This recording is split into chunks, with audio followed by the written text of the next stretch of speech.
mengisi dulu atau mengabsen dulu kalian sebelum pembelajaran ini dimulai. Siapa yang tidak hadir atau hadir semuanya? Tapi Bapak lihat semuanya ini bangku semuanya terisi penuh, berarti semuanya hadir semuanya ya. Mudah-mudahan apa hadirnya kita di sini mendapatkan ilmu yang bermanfaat. Amin.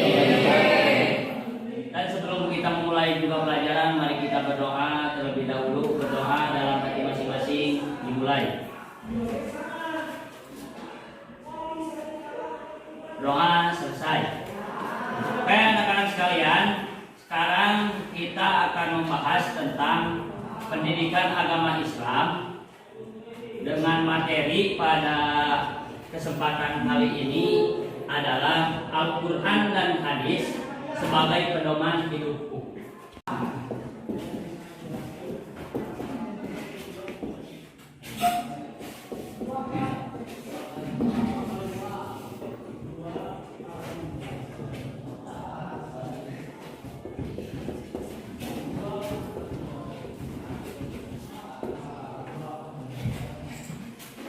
Ya, Al-Quran dan Hadis pedoman hidupku. Itu materi pada kesempatan kali ini.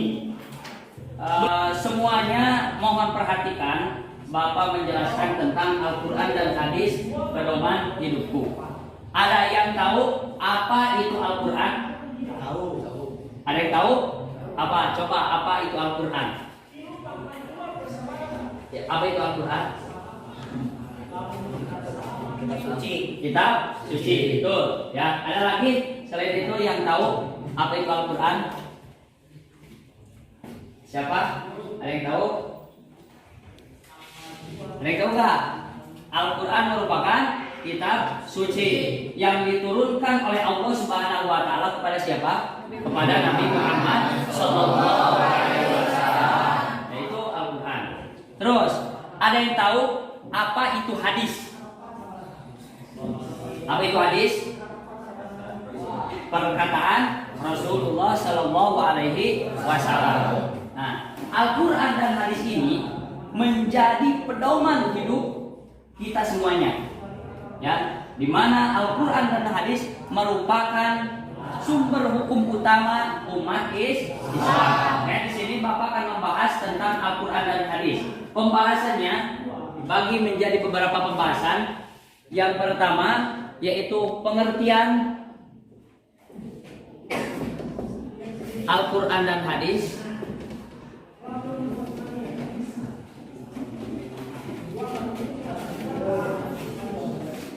Yang kedua yaitu nama-nama Al-Quran dan hadis, nama-nama Al-Quran. Yang ketiga fungsi Al-Quran dan hadis dalam kehidupan kita sehari-hari. Yang pertama, apa itu Al-Quran? Tadi ada yang menyebutkan Al-Quran itu adalah kitab suci. Betul.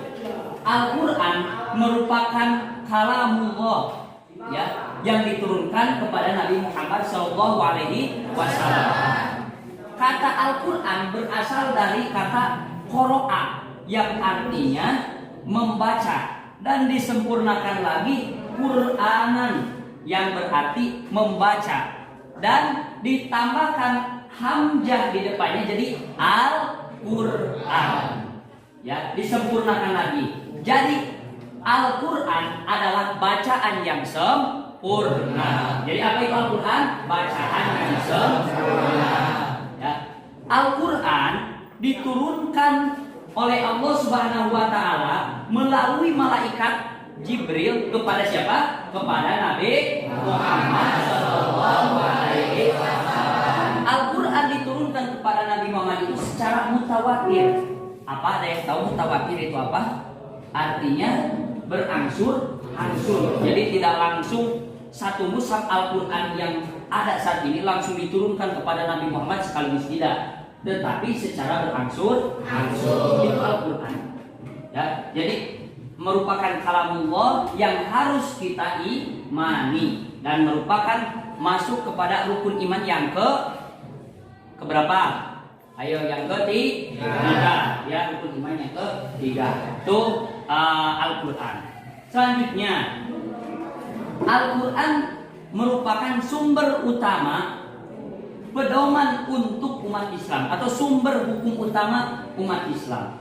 Ya, di mana kita harus berpegang teguh dan kembali menurut syariat Islam, yaitu Al-Quran. Di mana di Al-Quran itu sangat komplit sekali karena Al-Quran merupakan kitab penyempurna dari kitab-kitab sebelumnya. Kitab apa aja sebelum Al-Quran diturunkan?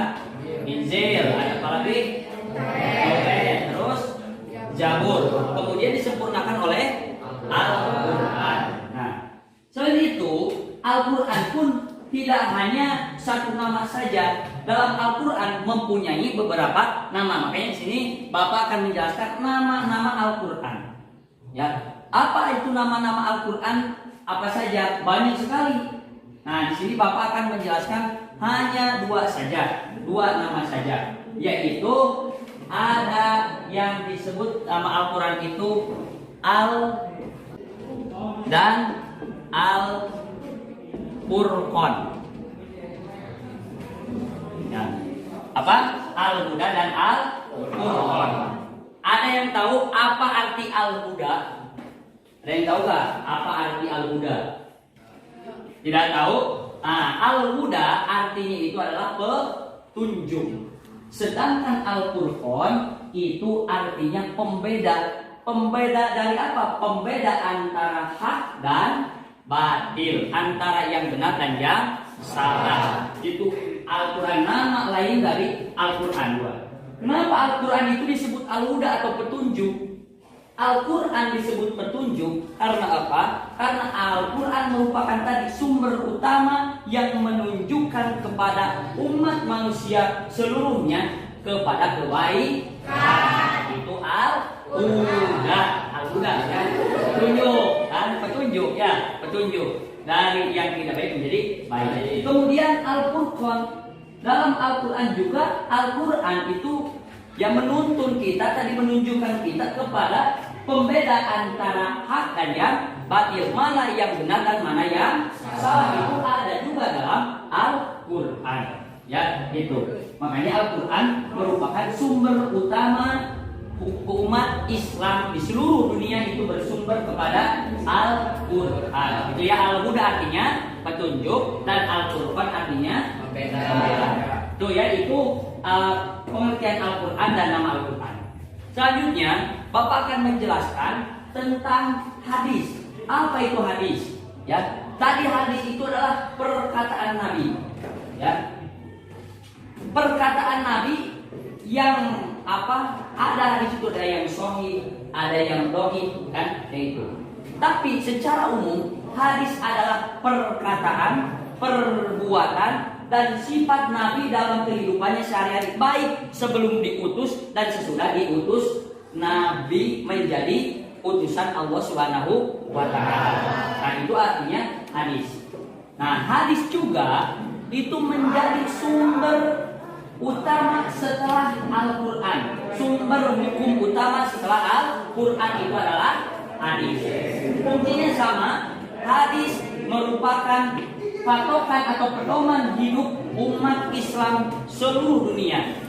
Ya, kita harus tahu tentang hadis-hadis Nabi, misalkan hadis-hadis pilihan, dan amalkan dalam kehidupan sehari-hari. Itu ya hadis.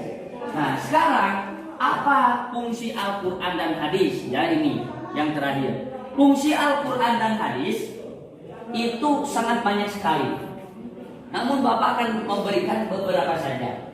Yang pertama, fungsi Al-Quran dan hadis itu tadi jelas, yaitu sumber utama atau sumber hukum utama yang dijadikan pedoman hidup manusia, yaitu Al-Quran dan hadis. Fungsi Al-Quran dan hadis itu yaitu supaya apa? Supaya kita itu di sini Al-Huda dan Al-Furqan, yaitu sebagai petunjuk dan pembeda untuk umat manusia. Itu diantaranya fungsi Al-Quran dan hadis. Ya, sekali lagi satu sebagai sumber utama hukum umat Islam.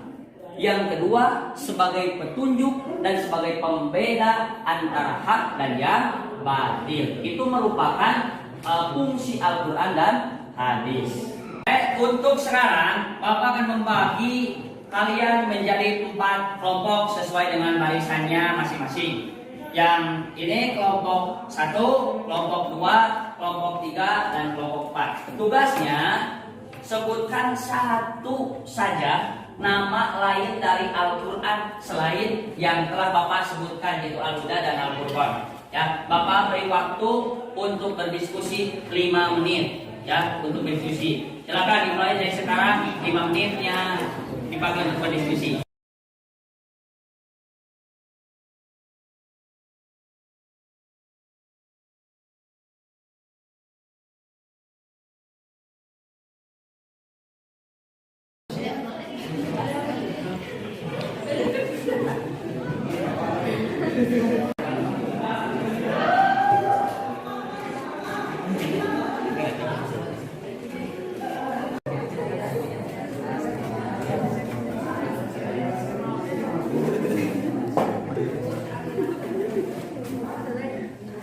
Hukum umat Islam dan menjadi pedoman hidup kita semua. Itu ya, mungkin dari Bapak dicukupkan sekian. Mudah-mudahan kita bisa bertemu lagi di minggu selanjutnya. Ya, begitu. Mohon maaf bila ada kesalahan. Wassalamualaikum warahmatullahi wabarakatuh. Waalaikumsalam.